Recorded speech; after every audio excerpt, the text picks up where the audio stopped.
Hi guys, welcome to this video, welcome if you're new here and welcome either way. This is going to be my autumn wrap up. So the first book that I read all the way back in July, because I never did a July wrap up, is a play called Anna X. And I read this play almost as soon as it came out really, because I saw the opening night or the opening performances of it when it came out in the West End in London, when the theatres opened up for a brief time earlier this year, and they were selling the scripts at the sort of merchandise store, so I picked it up and I enjoyed it just as much as the visual experience. It is a duologue, so there are two characters throughout the whole thing, and when in each other's stories, the other person will play both themselves and any other person they need in the room.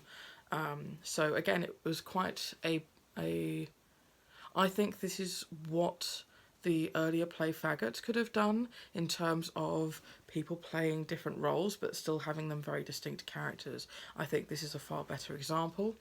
It's about two young people in New York and how they are very involved with the online world, and them meeting each other tears each other apart. They sort of, I think it goes over a sort of year in their life, and I don't really know what else to tell you that wouldn't be a spoiler.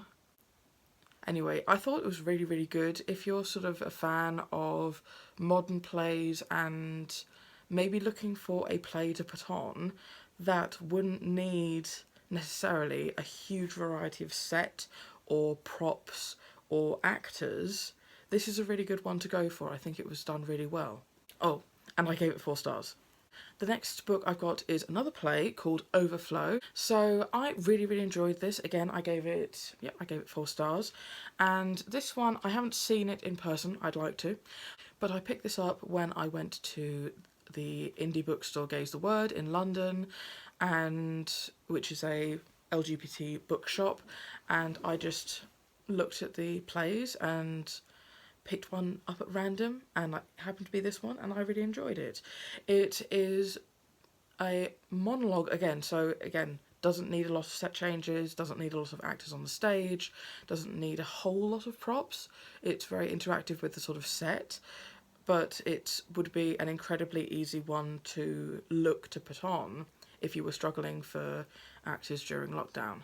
So this is a play following a trans woman, and she has been chased into a bathroom by people wanting to attack her, and it's sort of, she is talking to try and get them to go away, but she is also, while having this sort of wait out in the bathroom, she is going through experiences that she has had in bathrooms, and it sort of details, I think I think it tries to bring to light the sort of everyday harassment that is faced by the trans community in what are normally considered to be safe spaces. And I think it was really good. I think that trans people will see themselves in it, but I also think it is the sort of play that a non-trans audience, I think they could really get something from this. So I really enjoyed this as well and gave it 4 stars. Okay, so the next one is a 2, so a bit of a rant review here. I read The Caretaker by Harold Pinter. Now, Pinter comes so highly recommended. Loads and loads of people in the theatre world say, yep, he's brilliant, he's excellent. He has a theatre named after him in the West End. So I was really expecting a lot from this play, and I really didn't like it. I'm sorry, anybody who's a huge fan of Harold Pinter, this didn't work for me. I really hated it. I got together with a couple of friends from my drama group to read it, and I love the premise, I really do. The premise is that an old man gets taken in by these two brothers, and sort of out of the goodness of their hearts, they take him in, and he starts demanding things, which at first he gets, but he starts demanding more and more, and over time he starts pitting the brothers against each other until he reaches a point where he crosses a line, and the story is sort of circular. He just gets kicked out again. And if I'd been told that that was the premise of the play, I hadn't heard anything about it before reading, I would have been really excited. But I was incredibly disappointed. I think that I just didn't like the way that it was done. I thought that it was incredibly slow going, and I also think that because of the sort of things that the characters were saying, especially the character of the old man, I think anyone who's not at the top of their game acting wise, anyone who doesn't provide a flawless execution of this character, I think it could come off as an incredibly uncomfortable experience, given the very racist views, the sort of anti-Semitic views that this character has. I just think that I don't think there could be like a middle of the road performance of this play. I think it would either be really good, really spot on, or absolutely uncomfortable and terrible. So, I don't know. Maybe I'll reread it and give it another go, but I really didn't like it. So, 2 stars. I don't know why I didn't give it 1, to be honest. Maybe because it's Harold Pinter. I don't know. The next one I have is In the Dream House by Carmen Maria Machado. This author's other book, which is a collection of short stories, what's it called?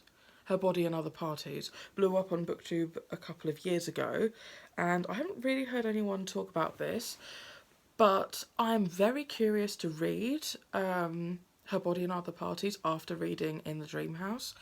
I think that if I tried to read this physically, I think it really wouldn't have worked. I think the audiobook is what helped me get through it, but I thought it was absolutely fantastic. Normally, books are very heavy on metaphor. You're saying something and meaning something else.